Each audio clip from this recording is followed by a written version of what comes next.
Force answers force. War breeds war, and death only brings death. Metro 2033 was easily one of the best games I've ever played. Link below. So naturally, I was extremely excited to check out the latest addition to the series. So excited that I completely forgot it was coming out until its release date. Yep. The Metro series has always fascinated me. With its deep and thoughtful writing, dark and desolate atmosphere, and combination of sci-fi and supernatural, this is a series that I will play time and time again. So with this newest addition to the series, let's take another dangerous trip to the irradiated wasteland and see how Metro Exodus holds up. So first things first, if you haven't played either of the Metro games either recently or ever, you may need to brush up. No joke, within the first 5 minutes I was bombarded with references and characters from the previous games.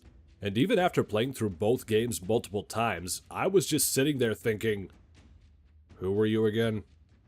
So for reasons that would take entirely too long to detail here, the vast majority of this game does not take place in the Metros. Instead, RTM and his ranger comrades take to the surface in search of greener pastures. Literally. As such, you will not only see the destroyed ruins of Moscow, but you will also see swamp-riddled tundra, what's left of the Caspian Sea, and even gorgeous mountainsides. Now, there are levels here and there that are more or less linear, but for the first time in this series, there are some huge open areas. With this, you can complete your objectives in almost any order, find plenty of hidden areas with resources, and encounter both familiar and new enemies. With these new open areas, there are also some brand new gameplay mechanics. At certain checkpoints, you will find both workbenches and beds. At these beds, you can rest to change either the day or night cycle. During the day, bandits are more active and sneaking can be a bit trickier. However, at night, both creatures and anomalies are far more active. At the workbenches, you can not only repair your equipment and make ammo, but you also get to clean out your weapons, which increase their effectiveness, and even customize all of your weapons with any additions you can find. Although this game completely does away with the dirty and clean ammo system from previous titles, but without being in the Metro, there'd be little point in a currency system, so I get it. There's nothing particularly new about the combat system, but it still works perfectly fine for this game. A stealthy approach is still preferred in most instances, but sometimes going loud is your only option. Something that always stood out to me in this series was that, while the graphics are perfectly fine for what they are, the character models always looked a bit odd, especially the faces. Well, Metro Exodus shows some serious improvement here. All of your comrades have a very distinct look to them, and to add more personality, they even have unique clothing. This attention to detail has been extended to both the enemies and creatures that will be encountered throughout the wastes. Along with the familiar faces such as Nasalises, shrimp, and demons, you'll see various mutated humans, even bigger fish, and even enormous leeches. But the little touches such as your mask fogging up when you need to change your filter, sand and water obscuring your view, and just general uses of lighting really help the immersion. So, one of my favorite parts of all of the Metro games are their stories. The first game is a powerful tale of hope, survival, and choice. RTM set off on a quest to save his home from psychic mutants named the Dark Ones.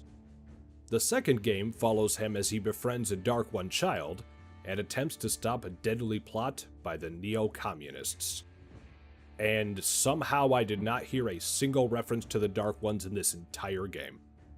I mean, please correct me if I'm wrong, but I sat through almost all of the dialogue in this game, and there is a lot of dialogue, and I heard nothing. Something interesting that kept happening to me as I played this game was I kept expecting it to end. I suppose this comes with time, but I can usually predict the pacing of video games. As such, there were multiple moments when I fully expected this game to be winding down. I was wrong on all counts. At first, I was partially irritated. I mean, I really enjoyed this game, but when I was expecting a conclusion and the game would continue for multiple hours, it honestly started getting tiresome. But after a while, I started looking at this game differently. The plot really isn't very simple or straightforward, and the overall goals of the squad change as time moves on. Metro Exodus isn't just a game, it's an experience. And if you can sit back and enjoy the ride, then you'll find an epic, intense, and heartwarming tale. So if you wish to continue this saga, or just want to try an alternative post-apocalyptic game, then I would recommend Metro Exodus to you. You reap what you sow, Artyom. Force answers force, war breeds war, and death only brings death. To break this vicious circle, one must do more than just act without any thought or doubt.